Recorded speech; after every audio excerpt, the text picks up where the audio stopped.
नमस्कार दोस्तों आज की वीडियो में मैं डिस्कस करूंगा भारती सिंह और एनसीबी के बारे में। अभी 3 दिन पहले अचानक से एनसीबी भारती से पूछताछ करती है और 3 घंटे में ही भारती ये कबूल कर लेती है कि वो गांजा फूंकती है। भारती के ही बयानों के आधार पर उसके पति से पूछताछ शुरू हुई और 13-14 घंटे की मैराथन पूछताछ के बाद उसके पति को भी गिरफ्तार कर लिया जाता है। जिस दिन भारती को अरेस्ट किया गया था तो एनसीबी ने उसी दिन बयान दे दिया था कि 86.5 ग्राम गांजा भारती के घर से बरामद हुआ था। यानी मैं तभी समझ गया था कि गांजे की क्वांटिटी इतनी कम है कि उसे जमानत मिलनी ही थी। और 2 दिन बाद हुआ भी वही। भारती और उसके पति को एनडीपीसी कोर्ट ने जमानत दे दी। यहाँ पर देखा जाए तो एनसीबी ने अपना काम किया और कोर्ट ने जमानत देकर अपना काम। यहाँ पर ना एनसीबी गलत थी और ना ही कोर्ट, क्योंकि इस देश का कानून ही यही कहता है कि एक किलोग्राम तक ड्रग्स रखना छोटी क्वांटिटी में आता है और उसके बदले में सिर्फ 6 महीने की सज़ा या 10,000 रुपये जुर्माना या मिलॉर्ड का मन करेगा तो दोनों हो सकते हैं। वहीं वीडियो बनाकर अपने मन की बात कहना या ट्वीट कर किसी घटना पर प्रतिक्रिया देना इतना जघन्य अपराध माना जाता है कि उसके लिए 3 साल से 7 साल तक की सज़ा का प्रावधान है या 50,000 रुपये से लेकर 1 लाख रुपये तक का आर्थिक दंड या दोनों हो सकते हैं।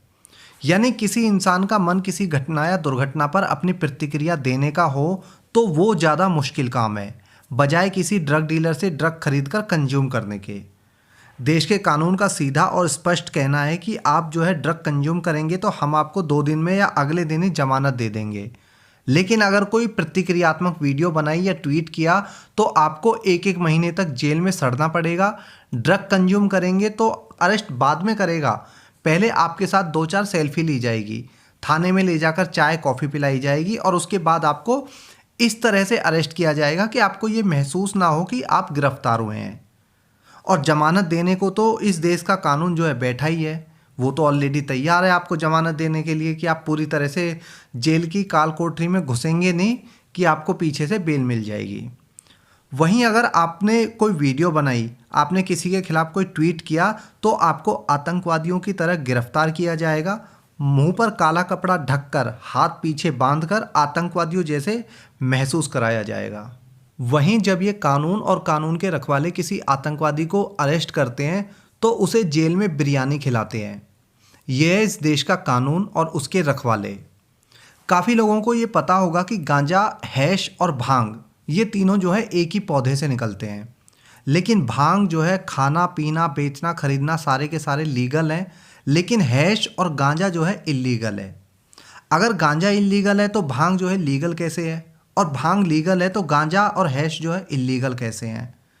कल एक वीडियो पर एक भाई ने कमेंट किया था कि गांजा तो बहुत ज़्यादा कॉमन बात है और छोटे छोटे बच्चे भी गांजा ना सिर्फ खरीद सकते हैं बल्कि कंज्यूम भी कर रहे हैं। ये बात एकदम सही है। मैं जिस जगह से बिलोंग करता हूँ, जहाँ पर मैं रहता हूँ, ये एक एजुकेशनल हब के रूप में जाना जाता है। ये जो एरिया है हमारा, देश ही नहीं विदेशों से भी यहाँ पर बच्चे पढ़ने आते हैं। कॉलेजेस में बहुत सारे कॉलेजेस हैं और वहाँ पर बच्चे पढ़ाई करते हैं और मैं खुद भी उन्हीं कॉलेज से पढ़ रहा हूँ और अच्छे से जानता हूँ कि कॉलेज के जो स्टूडेंट हैं उनके लिए गांजा खरीदना या कंज्यूम करना कोई मुश्किल टास्क नहीं होता है। वो भी तब जब गांजा खरीदना और बेचना पूरी तरह से इल्लीगल है, उसके बावजूद भी वो गांजा बड़ी आसानी से खरीदे जा रहे हैं। क्या ये इस देश के खोखले कानून की पहचान नहीं है? जब भारती को अरेस्ट किया गया तो अच्छा लगा कि कम से कम एनसीबी अपना काम तो कर रही है, लेकिन एनसीबी तब सवालों के घेरे में आ जाती है जब एनसीबी के हाथ आई बड़ी बड़ी मछलियों को छोड़ देती है। क्या सच में एनसीबी को अब तक बड़ी मछलियां हाथ नहीं आ रही, या दाल में कुछ काला है?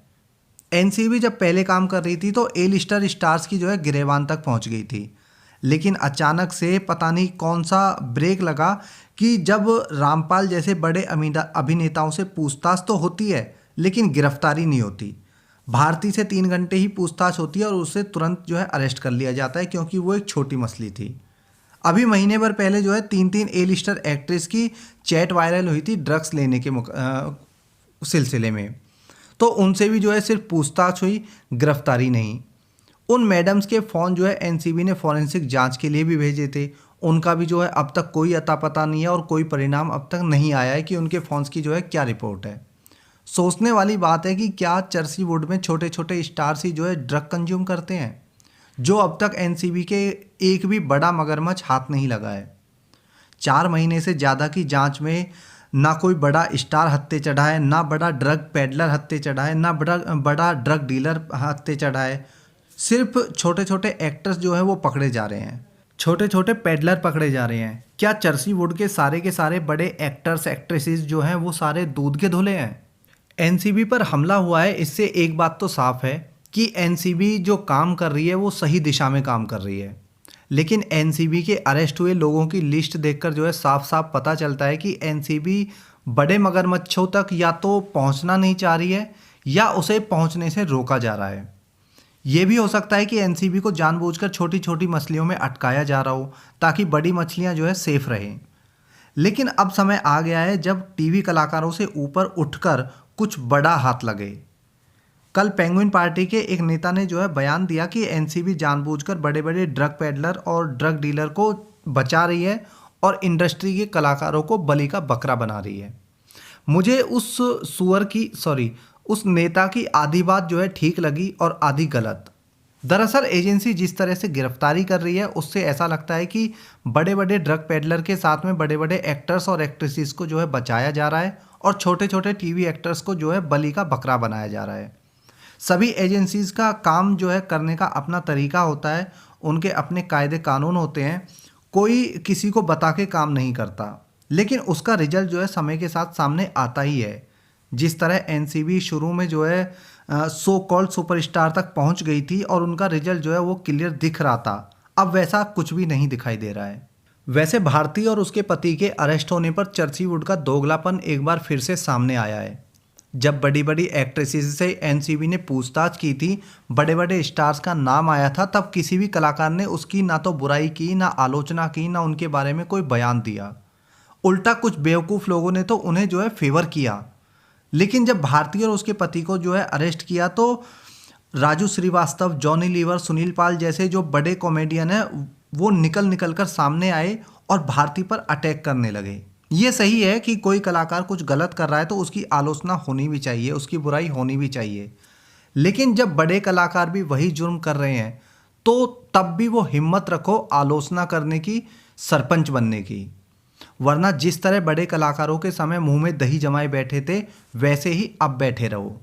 देश की सरकार को अब देश के कानून के बारे में तसल्ली से विचार करना चाहिए कि या तो ड्रग को पूरी तरह से लीगल कर देना चाहिए कि ये सारा झंझट ही खत्म हो जाए, ये जो जेल और बेल का खेल चलता है हमारे देश में वो पूरी तरह से खत्म हो जाएगा, या इस नशाखोरी पर ऐसा कानून बनाया जाए कि ये जो सो कॉल्ड सुपरस्टार्स हैं ऐसी घटिया हरकतें करने से पहले 100 बार सोचे। अमीर के लिए कानून अलग और गरीब के लिए कानून अलग नहीं होना चाहिए। एक आम आदमी ट्वीट कर दे तो 1 महीने की जेल, वहीं कुणाल कामरा जैसे विदेशी फंडित जोकर जो है सुप्रीम कोर्ट को गाली तक दे दे तो कोई गिरफ्तारी नहीं होती।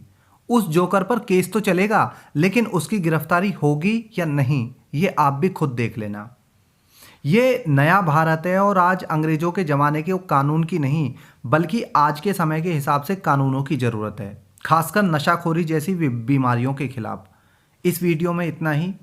आपकी कोई राय, कोई सलाह हो तो आप कमेंट बॉक्स में शेयर कर सकते हैं। जल्दी मिलता हूँ नई वीडियो में। जय हिंद।